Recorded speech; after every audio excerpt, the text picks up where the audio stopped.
Hello, beautiful people. It's your boy Prag, the 21-year-old WWE fanatic, and back with another video.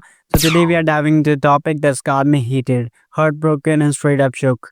We are talking about the one and only Cora Jade, NXT's punk rock princess, a future megastar of WWE, and someone who just got screwed over by suits in Stamford. Yesterday, WWE dropped a bombshell, releasing a ton of talent, and Cora Jade was one of them. I'm a die-hard Cora fan, and I know you all out there in the States feel the same. This ain't just a release, this feels like a betrayal of stars who could have been the next Sasha Banks or Bailey. So buckle up because we are breaking down Cora's NXT career, why she was destined for greatness, and how WWE's dirty politics, Triple H, TKO, and higher-ups fumbled the big tag time. So let's get into it. Alright, let's take it back and talk about Cora Jade's journey in NXT because this girl was lighting it up. Born Brianna Cora in Chicago, Illinois, Cora started wrestling at just 17 under the name Aliana Black on the indie scene. She was scrappy, fearless, and had that punk rock vibe that screamed, "I'm different." In January 2021, she signed with WWE and became Cora Jade on NXT. Her debut was on 205 Live, teaming up with Gigi Dolan in Women's Dusty Rhodes Tag Team Classic. Yeah, they lost to the way, but Cora showed us she could hang with the big dogs. Fast forward to NXT 2.0, Cora started making waves. October 2021, she pulled off a shocker, upsetting Frankie Monet, Akartaya Valkyrie, a legit veteran. That is when I knew this girl was special. She was out here stealing the show with her high-flying moves and the killer double underhook DDT, and a personality that popped off the screen. Then came NXT War Games 2021. At just 20, Cora was the youngest competitor in War Games history. She teamed up with Raquel Gonzalez, Io Shirai, and Kaylee Ray. And get this, she scored the win for her team with a massive dive off the cage. I was screaming at my TV, "That is my girl." She wasn't just a rookie, she was a game changer. In 2022, Cora got a shot at the NXT Women's Championship at New Year's Evil against Mandy Rose and Raquel Gonzalez. She didn't win, but she held her own against two powerhouses. That's clocked.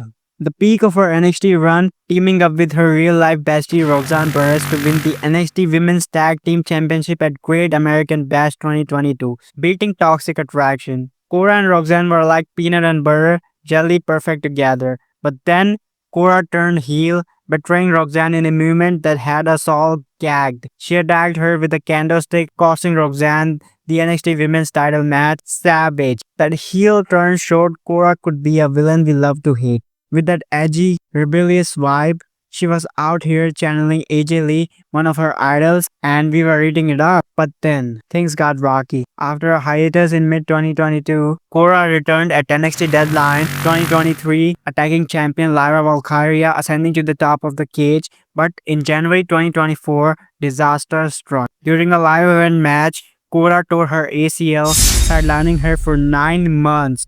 She fought back, returning in October 2024 for her NXT CW premiere, helping Roxanne retain the women's title at Halloween Havoc. She and Roxanne took on Giulia and Stephanie Vaquer in a tag match. Cora was back, looking fiercer than ever until February 2025. At NXT Vengeance Day, she got snubbed from a triple threat title match, attacked Giulia and Bailey, and ended her friendship with Roxanne again. The drama was chef's kiss. But then, on May 2, 2025, WWE pulled the rug out from under her and us, releasing her from her contract. Alright, let's get real. Cora Jade was a homegrown NXT talent, a former tag champ, a fan favorite, so why did WWE let her go? Two words, dirty politics. I'm calling it like I see it, Knox Nation. The WWE machine, Triple H, TK Group Holdings, and the corporate suits dropped the ball, and I'm pissed. Alright, first off, let's talk about the timing. Cora was just 2 weeks removed from NXT Stand and Deliver, where Roxanne Perez walked out on her in a tag match that was clearly a setup to restart their feud, one of the hottest storylines in NXT. Fans were buzzing around, ready for Cora versus Roxanne round 2. But instead of capitalizing on that heat, WWE cuts her. And that's not a wrestling decision, that's a boardroom betrayal. Here's my theory, and I know you all in the States are gonna vibe with this. Since TKO took over WWE in 2023, the focus has been on big names and global expansion. Triple H loves his indie darlings like Giulia and Stephanie Vaquer. Don't get me wrong, they are fire.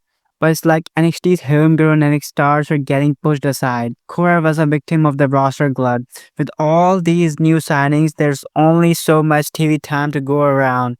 Instead of investing in a 24-year-old prodigy who bleeds WWE, they chose to streamline the roster. And let's not ignore the injury factor. Cora's ACL tear in 2024 set her back, but she came back stronger, proving she's a fighter. Yet, it feels like WWE held that against her, like she wasn't reliable enough. That is BS. Injury happen in wrestling. It's a brutal sport. Look at John Cena or Seth Rollins. They got hurt, came back, and got pushed to the moon. Why not Cora?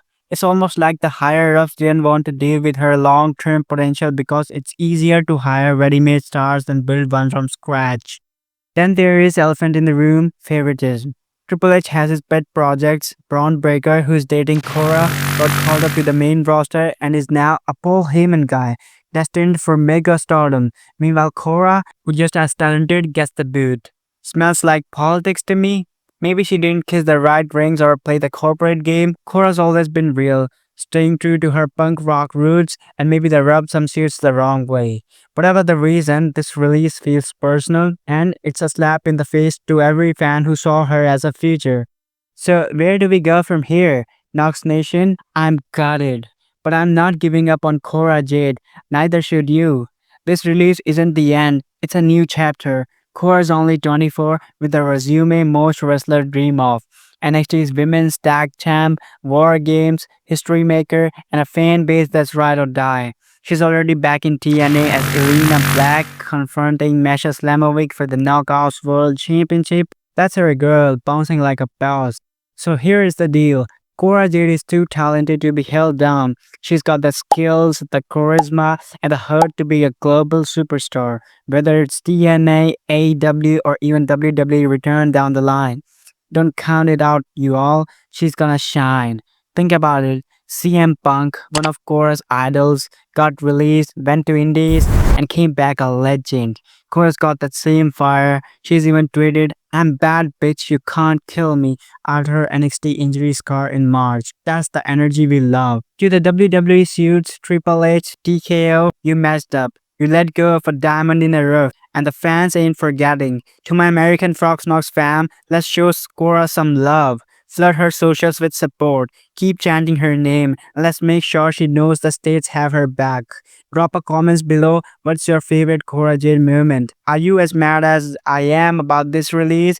And yo, if you hype for Cora's comeback, smash the like button and share this video. This is Brack signing off, Frox Knox, and Cora Jade. You are still our star. Keep shining, queen. Peace out.